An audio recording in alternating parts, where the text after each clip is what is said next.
Are you still nervous? You've been in Kinowetter before and now you're here, traveling with it and then presenting it to people. Does it make you still nervous? If I was just here myself, just to talk to you, maybe I would be, but I'm not nervous because I like the movie. I'm very happy with the way it turned out, so I'm actually quite calm. Very good. You look at it and you think, what a beautiful baby, right? I do. I also liked it and it really drew me in. And I have to say, of course, you, but Vicky Creeps. Yeah, amazing. Yeah. She's creepy good, Vicky Creeps. Yeah, she's very good. How did you find her? Well, I didn't know her personally, but Vicky is someone who, the first time I saw her was in Paul Thomas Anderson's The Phantom Thread from 2017. When I saw that movie, I was reminded of the first couple of times I saw Meryl Streep, you know, different kinds of actresses, but they both have this inner power, really, and very strong screen presence. Something that is a gift, really. It doesn't matter how technically good you are. Most actors don't have that. She has that, like Meryl Streep has it, in that even if they're sitting completely still in silence, a lot is happening. Yeah. They communicate a lot, emotion and thought, you know. They just have something special. And also, you know, Vicky is someone who physically can transform. She can seem like a woman from another period, you know, historical period, and that helps.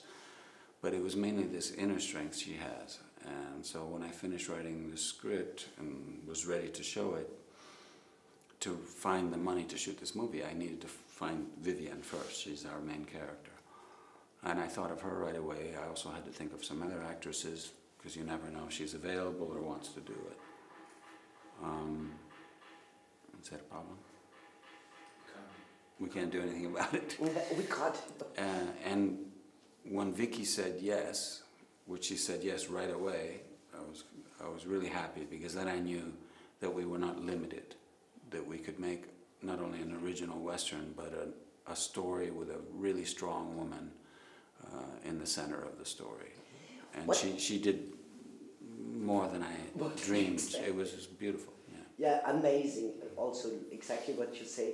She has, you have to look at her. It's like this, absolutely. Yeah, even if there's 10 people in the scene and she's sitting over in the corner, you're like, what's she thinking? Yeah, exactly.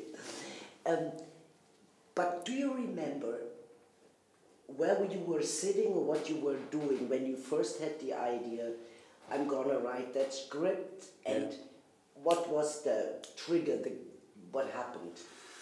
Well, it was, I had finished my first movie, Falling, as a director, and I was ready to show it, and we started out very well. This was the beginning of 2020.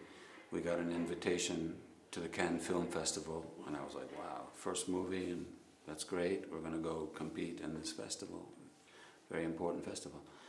And I was very happy for Lance Henriksen, our lead actor, who had been in, I think, more than 300 movies at that point. But he had never even been to Cannes in his whole life. And I said, Lance, we're going to go on the red carpet. It's going to be great. Of course, the festival was canceled, and then there was the lockdown.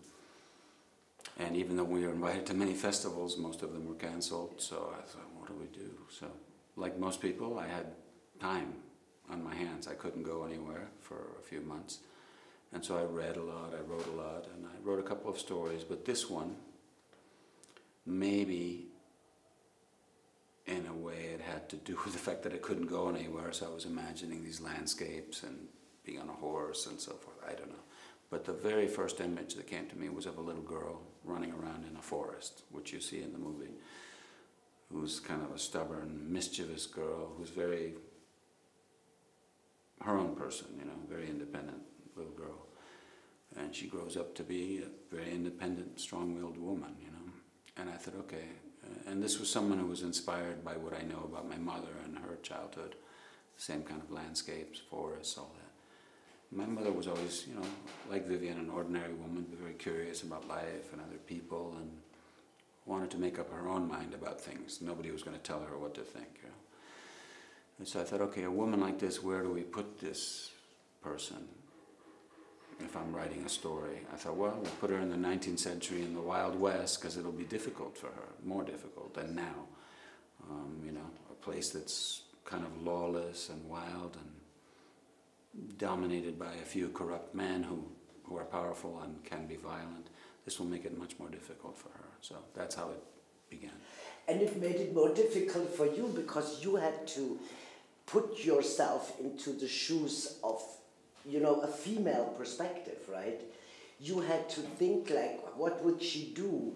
And just, was that also what was your challenge for yourself? Just look from another perspective and go into your female side? I guess I didn't think a lot about it. I mean, I did that with each character. You know, when I'm writing her, I'm thinking in a certain way, trying to, and with Weston, the character that Sully MacLeod plays, who's like her antagonist, you know, he's this kind of a scary person. I'm not really like him, but I try to think about people I know that have those aspects, and, you know. For Vivien, I was just curious, you know, about, I mean, my guide was like my mother's personality, I suppose, and the way she would react to things and how she would speak. But I was also just curious as a storyteller, you know, about women. I never see this in movies, certainly never in Westerns. If a guy goes off to war, you go to the war. You don't stay with her. And I thought, well, I'm curious about what they do. Yeah. What do the good little girls and the women do when their fathers or brothers or husbands, you know, they go off, or their sons? Yeah. Something must happen. And then I thought, well, I think a Western with an ordinary woman at the center of it, which is very unusual, it would be interesting to tell that story, because I'm sure there were many Viviens. Probably most women had to be that way, strong and, you know, stubborn and independent and all that, and had to take care of things themselves. But people have never really been that interested in novelists or journalists or even filmmakers in telling those stories. So yeah. I thought, well, let's do it. Very good. And I know you have this love for horses. Once you gave me a photo book. I still have it, of course. Was that also that you thought, okay, I want to work with horses again because you're passionate about them, that you said, okay, let's do a Western, let's do it like that? It wasn't because of the horses, but once I realized that this was going to be a Western, I was happy, because I like horses and I understand them to some degree, and that was fun. That was fun. And fortunately, Vicky already knew how to ride, so that was helpful. Sully had to learn, but he worked really hard, and he's great. And everybody, I mean, we were very careful to make sure that everybody looks like they can ride. Some Westerns, even good ones, you see, I can see that people are nervous, or they're not comfortable around the horse. And I always thought that was strange, because this was the mode of transport back then. If you were uncomfortable around a horse, that would be strange. Yeah. What do you think, Viggo, is our fascination with Western? And I also have, since some time, the feeling we have not a comeback. Western were always there, but more and more people are turning to Western, and we are interested in. What is the fascination? I don't know. I think sometimes modern life is so complicated and we feel trapped, and maybe, you know, you look at the mess and the division that there is in society and politics, and how difficult it can be economically to get by and pay the rent and all these things. And maybe people in part like to see these open spaces when there were still lots of possibilities. I think psychologically, it's not so much where you are or what the situation is, it's how you are, and it's how you see yourself in the world, you know. I think even a Vivien today would find a way to be herself, and there are many women that do that, have to, and many men, you know. I think we sort of like these stories of discovery, a certain freedom of movement. But Westerns also, you know, as a framework, they allow for lots of different kinds of stories. And, like the Greek myths, you know, you can tell lots of stories in these kind of adventure tales or stories of a frontier, you know. In our story, you know, yes, she's on the western frontier, the frontier is not closed yet, but there's also a psychological frontier. She's creating a new frontier for herself as a woman just by being who she is, you know. Yeah. And we are, as storytellers, I suppose, by focusing on her. Yeah. But I also think I was always so astonished, also now, with how few things people were happy. You know, they had one chair, one pair of clothes, and a good pair of clothes when they go out, Yeah. and that was it. And then you think, yeah, actually this is enough. We don't need all that shit, you know. I agree. Yeah. Yeah, it's true. There's that consumer mentality that the way we've set up our societies now, it's for a long time, you know, since all the 20th century and into this one, it's how much can you spend, and it's always in the news. It's like, well, spending is down. People aren't buying all this crap, and we're worried about it because it affects the economy. Well, we have to rethink things. We can't keep doing this forever. Just like environmentally, we can't keep doing this. We have to rethink, how much do you need? How much you need to be happy and to just live life, you know. Life is short, and I think more focus should be on healthcare and how you feel, not how much you own, you know. If everybody has enough to get by,